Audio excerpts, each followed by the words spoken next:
네, 우리 이사야 7장이고요. 1절부터 4절 말씀 같이 읽겠습니다. 1절입니다. 우시아의 손자요 요담의 아들인 유다의 아하스 왕 때에 아람의 르신 왕과 르말리아의 아들 이스라엘의 베가 왕이 올라와서 예루살렘을 쳤으나 능히 이기지 못하니라. 어떤 사람이 다윗의 집에 알려 이르되 아람이 에브라임과 동맹하였다 하였으므로 왕의 마음과 그의 백성의 마음이 숲이 바람의 흔들림같이 흔들렸더라.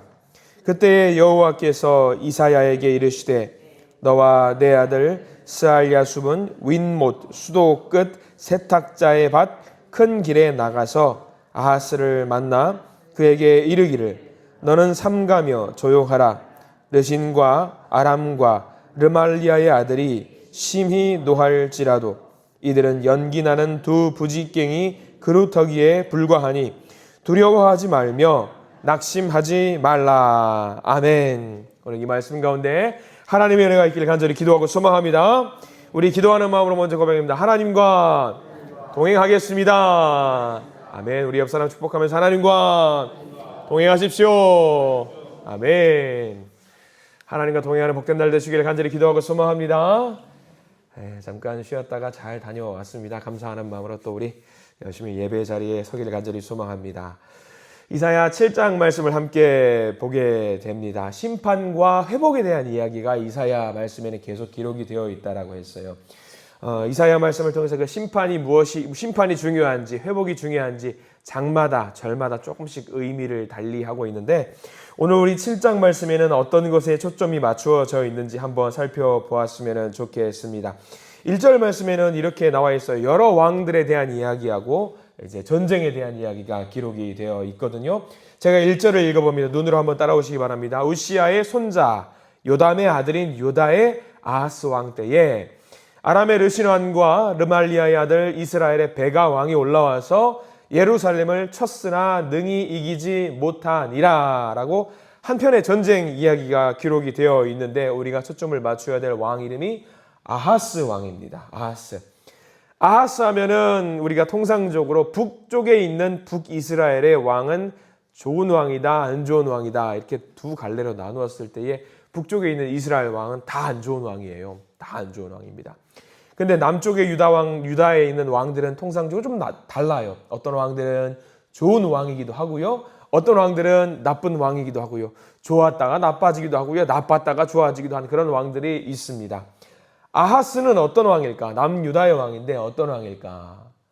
남쪽 왕과 북쪽 왕 통틀어서 다 안 좋은 왕이 한 명 있는데 그 중에 한 명이 아하스입니다. 나쁜 왕이에요. 남유다 왕인데 악한 왕입니다. 아하스 때부터 이 왕 때부터 남유다가 완전히 무너지기 시작을 하거든요. 아하스가 하나님을 제대로 믿고 하나님을 섬겼어야 되는데 하나님을 믿지 않고 어떤 나라를 섬겼냐 이때 떠올랐던 신흥 강대국이었던 이 아수르라는 나라를 이제 의지하기 시작합니다. 아수르를 하나님처럼 믿었던 왕입니다. 그래서 온전히 하나님을 섬기지 않았던 남유다에 이때부터 어마어마한 재앙이 닥치게 되지요. 근데 그때 하나님을 거역해서 생긴 일이 바로 1절의 내용입니다. 1절의 내용, 짧은 한 절로 남유다가 공격을 당했다라는 내용으로 요약이 되어 있는데 아람이라는 나라와 북이스라엘이라는 나라가 연합을 해서 남유다를 공격하러 옵니다. 여기서 남유다가 싸그리 아주 그냥 멸망 직전까지 가게 돼요. 어디만 남게 되느냐? 남유다 전체 영토 중에 예루살렘 성만 남겨놓고 모두 다 점령을 당하게 됩니다. 과거 우리나라 역사를 보면은 이렇게 안 좋았던 때가 하나 있습니다. 병자호란 때 남한산성 한 곳만 남겨놓고 왕이 이제 모든 영토가 거의 쑥대밭이 되었던 적이 있어요. 왕만 살아남았던 때 바로 이때를 생각하면 돼요. 남유다의 전체 영토가 다 점령을 당하는데 예루살렘 성만 점령을 당하지 않습니다. 이렇게 해서 아람과 북이스라엘이 공격을 해오는데 하루 사이에 무려 얼마나 많은 사람이 죽게 되느냐? 하루 사이에 12만 명이 죽어요. 12만 명이. 엄청난 사람이 죽게 되고요. 단지 사람 12만 명이 죽는 걸로 끝나는 것이 아니라 20만 명이 포로로 끌려갑니다. 근데 어디로 포로로 끌려가냐면 남유다에 있는 백성들이 북이스라엘로 포로로 끌려가요. 남유다와 북이스라엘은 어떤 나라냐? 형제의 나라거든요. 형제의 나라가 형제를 포로로 끌고 가는 이런 안타까운 상황이 생깁니다. 32만 명이 사상자가 생긴 거지요. 이런 배경이 1절과 2절 말씀에 기록이 되어 있어요. 이렇게 전쟁을 통해서 32만 명이 끌려가거나 죽게 되었다라는 배경이 있는 것이 1절과 2절, 그리고 이제 3절로 넘어가게 됩니다. 3절 말씀에 제일 처음에 뭘로 시작이 되죠? 그때에라는 말로 시작이 되죠. 이 그때가 바로 이때입니다. 32만 명의 사상자가 생겼던 바로 이때에, 여러분들이 만약에 아하스 왕이라고 생각을 해보십시오. 나라가 아주 몰락 직전까지 갔어요. 아하스 왕이라면 어떤 마음이 들까? 조마조마하고 떨리겠죠. 여러분들은 제일 먼저 뭐 하시겠습니까? 믿음의 사람이기 때문에 저는 여러분들이 이런 위기의 상황일지라고 할지라도 하나님께 기도하는 사람이라는 것을 저는 믿어 의심치 않습니다. 기도하실 겁니다. 근데 아하스가 무엇을 하는지를 잘 봐야 돼요. 아하스가 어떤 일을 하거든요. 우리 3절 말씀 다시 한번 읽어볼까요? 3절 읽어봅니다. 그때에 여호와께서 이사야에게 이르시되 너와 내 아들 스알야숲은 윗못 수도 끝 세탁자의 밭 큰 길에 나가서 아하스를 만나. 하나님이 이사야에게 명령을 주십니다. 너 지금 어디로 가서 아하스 왕을 만나라 라고 명령을 주시는데 특징이 있습니다. 이사야 혼자 가지 않습니다. 누구랑 같이 가죠? 아들 스알야숲이라는 이 사람과 같이 가라고 그래요. 아버지와 아들이 손잡고 같이 가라고 합니다. 이유가 있어요. 이때 당시에 이사야 선지자는 공인된 선지자입니다. 그 사람이 발걸음을 하나 움직일 때마다 메시지가 있다는 것을 많은 사람들이 알고 있는 상황이에요. 심지어 그 사람의 이름에도 의미가 있어요. 그 아들 스알야숲도 의미가 있습니다. 무슨 의미가 있을까? 가서 말로 전하는 것도 의미가 있겠지만 그 이름 자체에도 하나님의 메시지가 담겨 있는 겁니다. 먼저 보실까요? 이사야의 말뜻이 무엇일까? 여호와는 구원자시다라는, 여호와는 구원하신다, 구원자시다. 스알야숲의 의미도 있습니다. 스알야숲의 의미는 남은 자가 돌아온다라는 의미가 있어요. 여호와는 구원자시다. 지금 하나님이 말씀하고 있는 거예요. 이사야 선지자를 통해서 아하스 왕에게 가서 말하라는 거죠. 여호와는 구원자시다. 이게 1번 메시지예요. 2번 스알야숲 손잡고 가라고 그랬죠. 스알야숲은 뭐냐? 남은 자가 돌아온다. 그러니까 이걸 이어보면 의미가 있는 거예요. 여호와는 구원자시다. 네가 이 말을 믿어라 아하스 왕아. 그리고 남은 자는 반드시 돌아온다. 이게 메시지인 겁니다. 하나님의 뜻이에요. 자, 이 말씀대로 북쪽에 있는 이스라엘도 놀라운 일이 발생돼요. 여기서 여러분들 기억해야 될 이름 한 명이 등장해요. 북이스라엘은 선지자 한 명이 일어섭니다. 어떤 선지자냐? 여기는 나오지 않아요. 역대하 28장에 나오는데 선지자 이름 뭐냐? 오뎃 두 글자입니다. 이 이름 기억해 두세요. 오뎃이라는 선지자가 일어섭니다. 그래서 북쪽에 있는 이스라엘 왕 베가 왕에게 가서 이사야처럼 강력하게 선포를 해요. 뭐라고 선포하냐? 왕이시여. 북쪽에 있는 왕을 말합니다. 베가 왕이지요. 베가 왕에게 가서 말을 해요. 왕이시여. 이렇게 한 민족을 포로로 잡아오면 되겠습니까? 신명기 말씀에 이거는 범죄라고 했습니다. 그래서 이 오뎃 선지자가 목숨을 걸고 베가 왕에게 가서 포로를 풀어줘야 된다고 선포를 합니다. 북쪽에 있는 베가 왕이 어떻게 할까요? 이 말을 듣고 저 사람을 잡아 죽여라 그러지 않고요. 그 말을 들어요. 아, 그러냐? 하나님이 그런 말씀을 해주셨냐? 신명기 말씀에 율법에 그런 말씀이 기록이 되어 있느냐라고 해서 20만 명의 포로를 풀어줘요.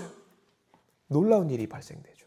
근데 그냥 풀어주는 것도 아니고 역대하 28장에 보면 그냥 풀어주지 않고 이 포로로 잡아온 사람들을 씻기고 새 옷을 입히고 새 신발을 입히고 융숭하게 대접을 하고 다시 본국으로 돌아갈 수 있도록 풀어주는 일이 발생을 합니다.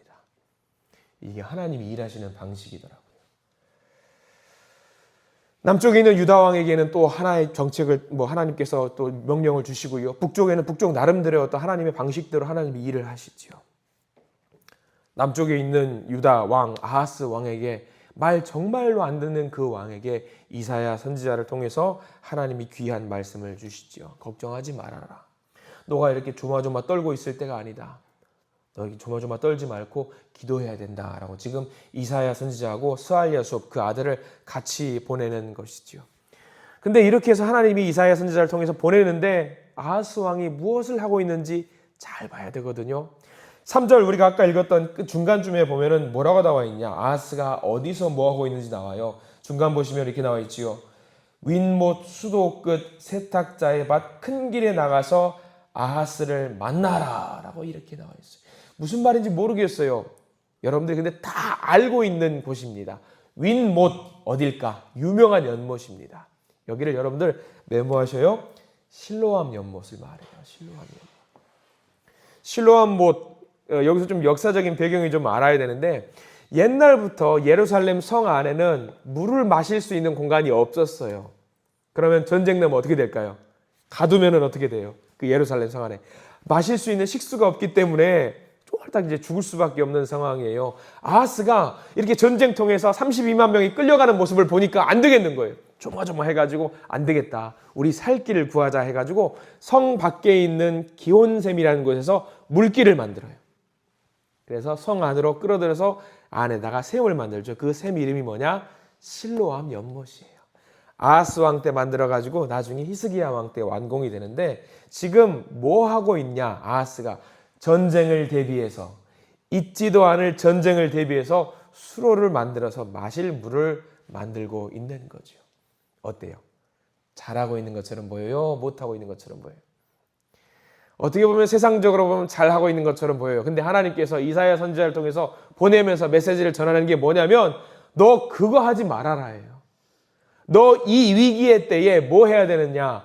하나님을 찾고 예배드리고 기도를 해야 되는데 너 그거 하지 않고 뭐 수로 만들고 지금 뭐 하고 있냐? 너 지금 그거 할 때가 아니다라고 지금 하나님이 지금 이야기를 해주고 있는 거예요. 그래서 4절 말씀에 뭐라고 나와 있냐면 쭉 그냥 눈으로 따라오십시오.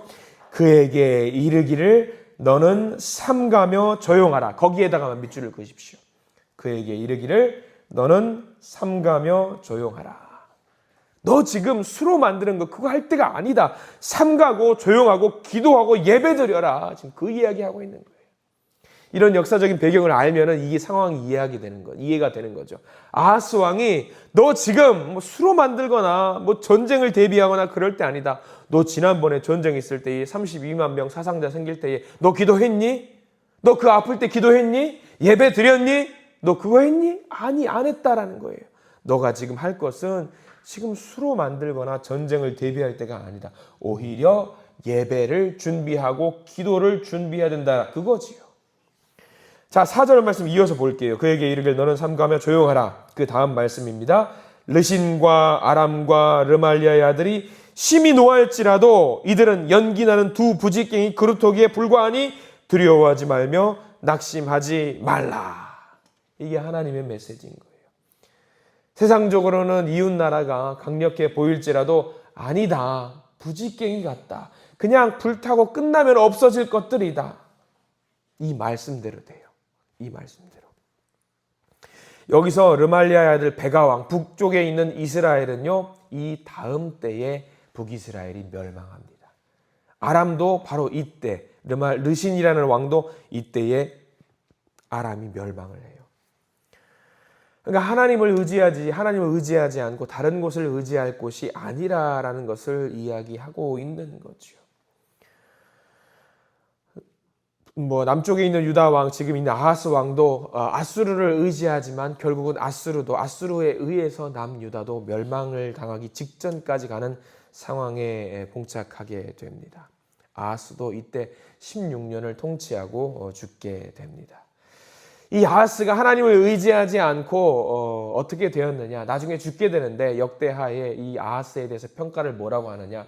남유다 왕들 중에서 평가하는 말이 있어요. 죽고 나서 이 왕이 왕의 묘실에 들어갔냐? 들어가지 못했냐? 이 평가하는 말이 있거든요.